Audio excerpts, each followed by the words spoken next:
Two regions in Spain have banned smoking outdoors to try and stop the spread of coronavirus. People in Galicia and in the Canary Islands will be forbidden from removing masks, which are mandatory in public places, to smoke if they can't be sure of remaining 2 metres apart. Apple's removed the video game Fortnite from its App Store after accusing its developers of breaking guidelines on in-app payments. Epic Games, which owns Fortnite, has accused Apple of holding an unfair monopoly on processing payments and says it will take legal action after the ban. The UK is to impose a 14-day quarantine on all arrivals from France and the Netherlands after a rise in coronavirus cases in the countries. The measure comes into effect on Saturday and also applies to Malta, Monaco, Aruba and the Turks and Caicos Islands. Two regions in Spain have banned smoking outdoors to try to stop the spread of coronavirus.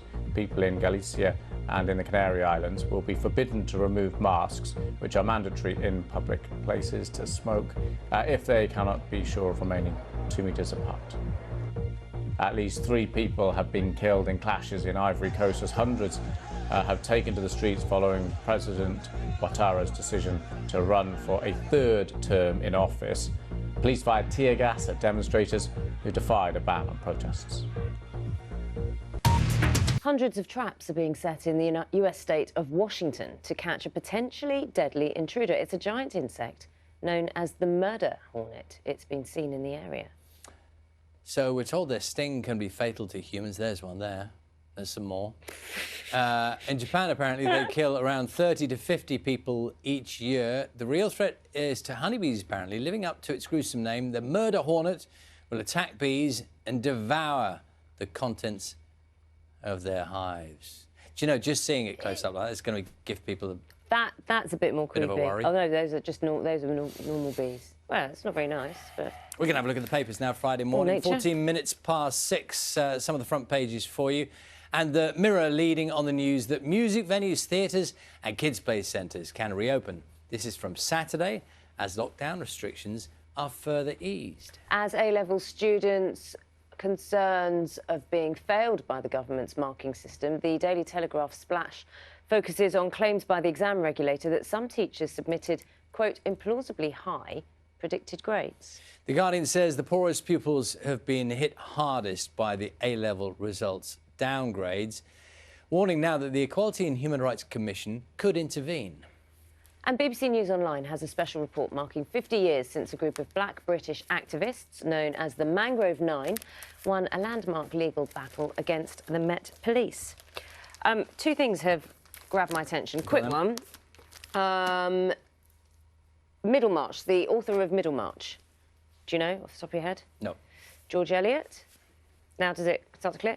Not George Eliot. If I'd said to you, if it had come to your head and I'd said George Eliot, actually it's Mary Ann Evans, and I'm ashamed to know I didn't know George Eliot's real name because so many women of that time used men's names, used pseudonyms, male pseudonyms, so that their work would be taken seriously.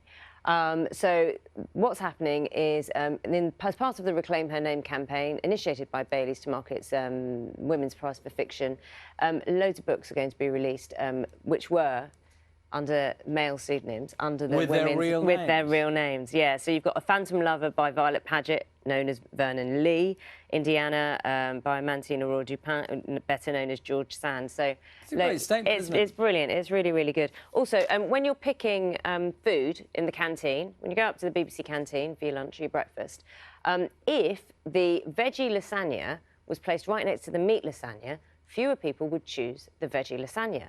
So scientists, researchers were experimenting with customers at some Cambridge University College canteens. They put the vegetarian lasagna further away, so it was at least 1.8 metres away, 6 feet from the meat dish. Socially distanced. Socially distanced.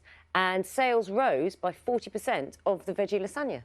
When it was further away? When it was further away from the meat dish. I don't know what to say about that. We're talking a lot about winners and losers at the moment, aren't we? Oh, yes. How's this for a winner?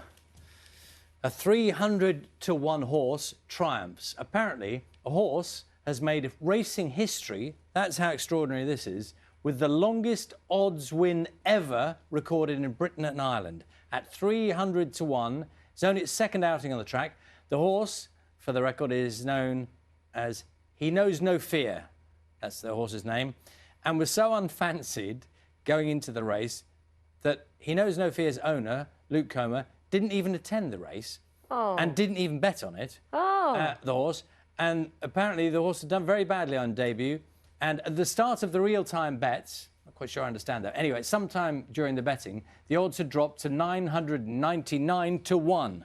Did anyone win And that big? horse won. Did anyone win big on the horse? Do we know? Well, we know that there was a Midlands punter, they say, who placed a £10 bet at 300 to 1. And so there you go. 300 to 1. £3,000 for a second time outing. Brilliant.